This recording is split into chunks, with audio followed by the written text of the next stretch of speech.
Hello and welcome to the Federal. In this edition, we talk about the murky politics in Rajasthan, which is playing out on the headlines for over 3 weeks amid a raging global pandemic with total disregard to people's welfare or governance. It all started with Sachin Pilot, the Deputy Chief Minister of Rajasthan, walking out with 18 Congress MLAs and locking themselves up in a hotel in BJP ruled Haryana. Though Sachin and his immediate boss, the Chief Minister Ashok Gehlot, were not getting along for a while, the trigger was a show cause notice served on by the state police asking to face an investigation obliquely for alleged dalliance with the opposition BJP. The Congress government is tottering on the brink as there are doubts whether it has enough strength in the state assembly. The chief minister wants to convene an immediate session of the House where he could prove his majority. On two occasions, he has sent a cabinet resolution to the governor seeking his consent, and he has got no green signal yet. Today, again, the cabinet is meeting to discuss those issues. But as the developments continue, we try to discuss here on the Federal what is the whole controversy over the survival of this government. The Congress party feels that the governor is adopting a delaying tactic so that the rebellion ranks swell further. So to discuss this issue, I'm joined by R. Rajagopalan, a veteran journalist who has been following the national politics for 4 decades. I'm also joined by the Federal's roving editor, Sandeepan Sharma, who's based out of Jaipur and therefore has a closer view of the developments. Welcome to the show. I start with Sandeepan. Sandeepan, where does the whole issue stand now? Is it the beginning of the end of Ashok Gehlot government in Rajasthan, or the government is already dead and the preparations are on for its burial, or like a clever desert fox, could we expect Ashok Gehlot to wriggle out of the crisis? But as you rightly said, Ashok Gehlot is like a clever desert fox. Had it been any other chief minister from any other party with the kind of layout that is there on the chessboard, Ashok Gehlot would have been booted out by now. But he has held on so far. And as things stand today, there's more or less a status quo. Sachin Pilot is sitting in Manesar, which is in Haryana, with his 18 plus 3 followers. 18 are from the Congress. 3 are independent MLAs who have been served notices by the Special Operations Group of Rajasthan for what they are saying, horse trading by the rival parties. So his numbers at the moment stand at 23. The BJP is at 75. There's one more MLA who's a minister in the Ashok Gehlot government who's hospitalized for 2 months. So he's basically a Pilot supporter. But at the moment, he's not in a position to either vote in the assembly or join any of these camps at the moment. So that means that out of 199, out of 200, the 199 MLAs available to vote. Out of these, 75 plus 22 are with Pilot, and the Congress has around 102. So at the moment, as things stand today, Gehlot has the support of 102 legislators. All these legislators are currently sitting in a 5-star hotel on the Jaipur-Delhi highway, and they are saying that they are going to support Gehlot. If there's a floor test, we will support Gehlot. The problem at the moment is that things are at a standstill because first the speaker went to the High Court saying that the Pilot camp went to the High Court saying that the speaker has issued them a notice saying that why shouldn't they be disqualified? The High Court said after hearing the case for 7-8 days, it said that we will wait for the Supreme Court's decision. The Supreme Court was also hearing this case, but the Supreme Court said, okay, let the High Court come up with a decision and then we will give our own decision. And by the time all this was happening, the speaker went ahead and withdrew his petition from the court. So the court battle is over. Now the battle is over to the governor. The government has requested the governor to convene a session of the assembly, but the governor has raised several queries regarding that proposal from the cabinet. And that proposal is basically doing a to and fro between the cabinet and the governor. And probably within 2 hours or so, the Gehlot cabinet would meet again and send the proposal back to the governor. And then we'll know what the governor will do with it. But so far as things are concerned, they are at a standstill. Nothing has happened over the past 15-20 days to change the scenario on the ground. We have been having people coming out on television and saying various things. So the Gehlot camp is saying that maybe in a couple of days, 3 legislators from the pilot camp will switch over to their side, but we don't know whether that is true or not. The pilot camp, on its part, is saying that there are 6 or 7 persons from their camp sitting in the Gehlot's hotel, and they will leave him the moment the lockdown is open. So we still don't know what the situation is as far as the numbers are concerned. We'll get a good idea of the situation only when the assembly is convened. But for the moment, the governor is adamant on not convening the assembly session, immediately or in the near future. Okay. Rajagopalan, how do you see the situation? Sandeepan seemed to suggest that the clever fox finally survived. Do you see a similar possibility? Where do you see the whole thing heading now? I see the whole thing heading towards a collapse of Mr. Ashok Gehlot government. The reason being, it is a Congress internal politics. The vituperative attitude of Mr. Ashok Gehlot on Mr. Sachin Pilot and their personal rivalry. Otherwise, Mr. Ashok Gehlot would not have foisted a case against Mr. Sachin Pilot, though he himself also made a party himself. This is all bilkul, as you said, that it's a Fox drama. My understanding, Srinivasan, I am sitting in Delhi. I have been interacting on telephone with lots of BJP leaders and Congress leaders. I have known Sachin Pilot, I have known Ashok Gehlot very well, and most of the CWC members feel internally, and also they tell me privately, that it is an indecision of mother, son, daughter that is playing up looming large. Sandeepan gave you a full background, A, B, C, D, 1, 2, 3, 4 point. But I am talking to you the real politics for the viewers' benefit of federal, broadcast. The point is, it is a politics between the family. In the sense, son, Mr. Rahul Gandhi, is supporting Mr. Ashok Gehlot. Mother wants Sachin Pilot. This type of contradiction in the first family. And second thing, abruptly leaving Mr. Sachin Pilot and Mr. Ashok Gehlot in lurch, Rahul Gandhi yesterday took off for some foreign country. So what is that Congress is going to do? Now we can't blame governor.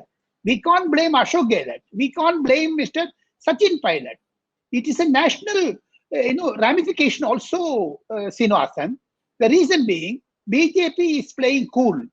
They have 75, they don't have numbers. And within BJP also, what I gather, I want to be very neutral with your viewers, federal viewers, that there are politics within BJP also, I do agree. Shekhawat is rising star now. Shekhawat, Gajendra Singh Shekhawat, is being projected as a BJP tall leader. And apart from that, Vasundhara Sindhya, having been chief minister for several years, and her own relative, Ms. Jyotiraditya Sindhya, is coming into the cabinet. Therefore, her importance in BJP is little less down. The projection in Delhi, what I hear from the top sources of BJP, she may be fielded to succeed Mr. Venkaiah Naidu as Vice President of India. Therefore, take away Madam Vasundhara Raje Sindhya from the scene and encourage Gajendra Shekhawat. So therefore, the real fight is going to be between Gajendra Shekhawat and Ashok Gehlot. Now, Ashok Gehlot, having gone to this extreme, he cannot reconcile with Mr. Sachin Pilot because he called him as Nikamba, useless, Ubhayogam illadavan in Tamil, and useless fellow in English. He can't call his own deputy as a Nikamba. I have not spoken to him for 18 months. What does it mean then? Where is the governance? In Corona days, all the 18 months, 6 months have gone in the Corona. What was the regime?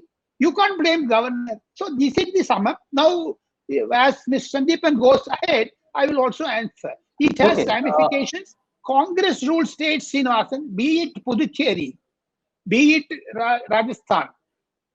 The Congress have an edge and also a vengeance against the governor. For example, I want to compare only 1 second. Why I said it has a national ramification. You see the very tactful handling of Uddhav Thackeray, the governor Koshyari. How he handled it, smoothly handling it.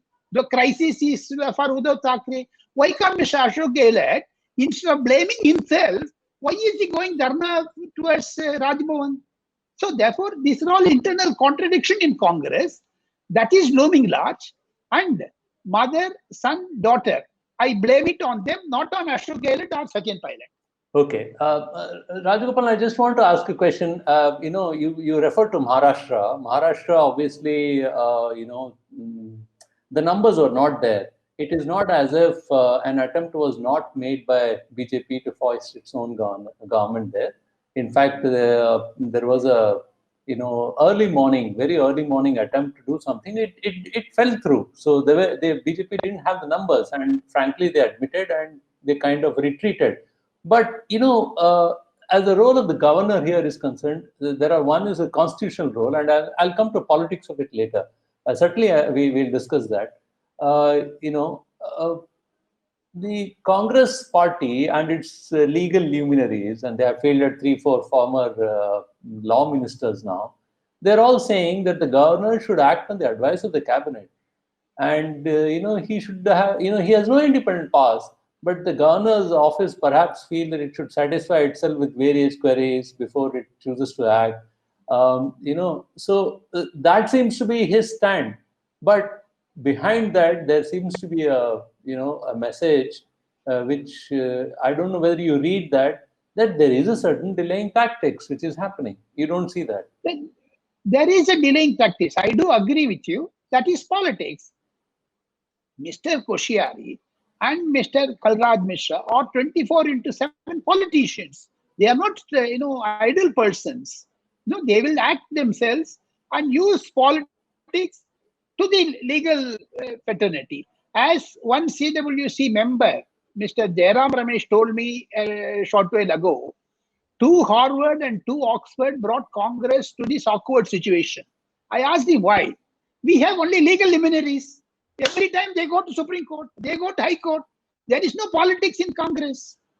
They only go to, every time Supreme Court tap the door of Supreme Court, either Chidambaram or Kapil Sibal or Abhishek Manu Singhi. These 3 leaders, I having been covered the politics for 40 years, Srinivasan, never seen that Congress rushing to the court.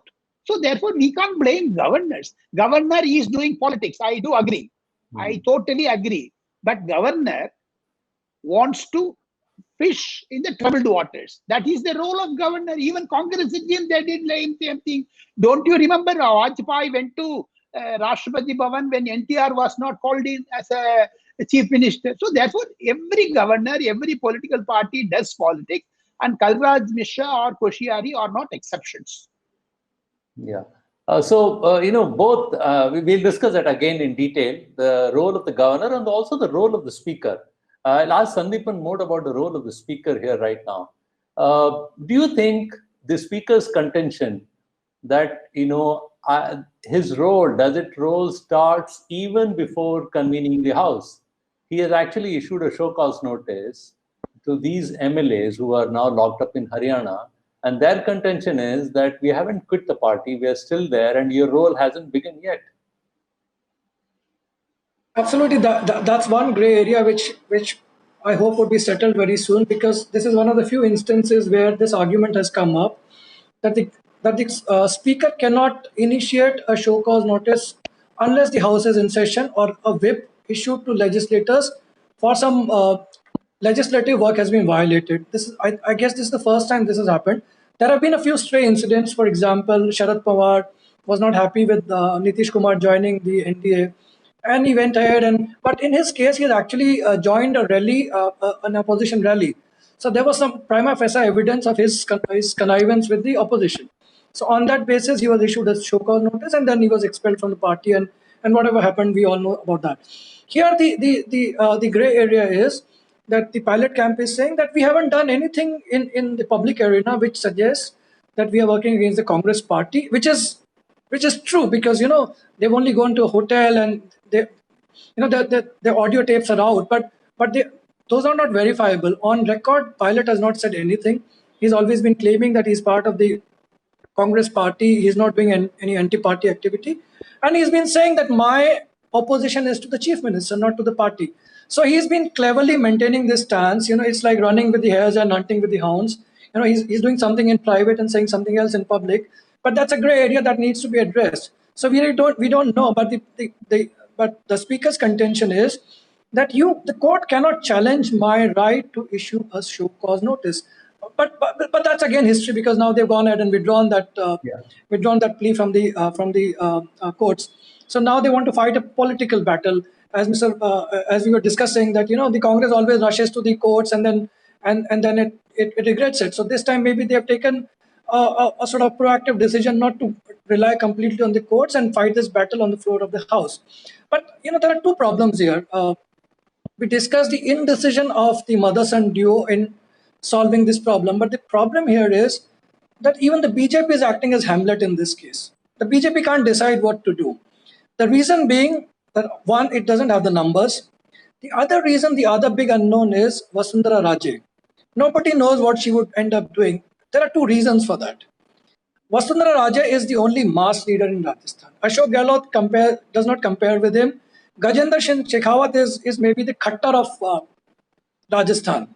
He's a leader who's being foisted on the party by the high command. On the ground, he doesn't have any presence. He has won 2 elections, I agree, but those elections were Modi wave elections. On his own, I don't think he would have won anything, and he doesn't have any mass presence. I mean, until I saw him on television, I wouldn't even have, most people would not even have recognized who Gajendra Singh Shekhawat is. So, but Vasundhara doesn't want Shekhawat to come up as the next leader of the BJP. And she is also keen on passing on the mantle of the leadership in whatever way possible to her son. Gehlot also wants to do the same thing. So they have common interests. Both of them want to promote their own dynasties. And Shekhawat is one big roadblock in that sort of long-term plan that they have. So they have a common enemy. So to oust this common enemy, Vasundhara Raje can go to any extent. And that extent means some of our supporters might abstain from voting or from the House if there is a floor test. And BJP is still not very sure how will Vasundhara Raje react. So that is why BJP is also being a Hamlet here. If it had been sure about the numbers, if it had been sure about Vasundhara Raje's stance, it would have done whatever it did in maybe Maharashtra, prevailed on the governor to sort of, take a proactive decision, order a floor test, or maybe, swear in a BJP nominee. But they have not been able to do that because BJP also does not know in which direction the Vasundhara wind is blowing. At the moment, as far as I know, the Vasundhara wind and the Gehlot wind are blowing in the same direction, and they are going to converge into a sort of a tornado which wants to topple Shekhawat. So there are wheels within the BJP also, and that is why this crisis is going on and on and on. The speaker he's been there for maybe 30 years now in politics. He's a smart cookie. He understands his rights, and that is why when he realized that the court might sort of curtail his role, so they went ahead and withdrew their application. And now their plan is to ensure that the House is convened. These rebel MLAs are issued a whip. They come out of their hideouts and maybe come to the assembly and vote if there is one required. But there's another thing playing out in the background, which is the SOG case against pilot supporters, who are accused of taking money from whoever. There are some middlemen here. So there are FIRs pending against them. So once they step out of their hideouts, the moment they set their foot on Rajasthan, there is a big possibility that they might be arrested, unless they have a bail with them, which sort of preempts the arrest. They may find themselves sitting in a police lockup instead of the assembly. So there are lots of things happening here, and Gehlot is being very proactive, unlike Kamal Nath or the BJP Congress leadership in Gujarat. He's being very, very proactive. He's also making his moves. So if BJP is making a move, he also has a counter move. For example, when I won't say the BJP one, but when the ED and the Income Tax Department, they started raiding some of his acolytes and some of his cronies, he went ahead and booked Gajendra Singh Shekhawat. So he's also being proactive. So Gehlot is not a pushover. He's also, I would say, he's also the Chanakya of Congress, minus some of the strong arm tactics. So he's not going to be a pushover. He's going to go all the way out to ensure his government doesn't fall. He will try everything to ensure that Vasundhara Raje is on his side. He will try everything to ensure that the police do their best to keep the pilot supporters out of the assembly if there is a protest. So the game is not over yet.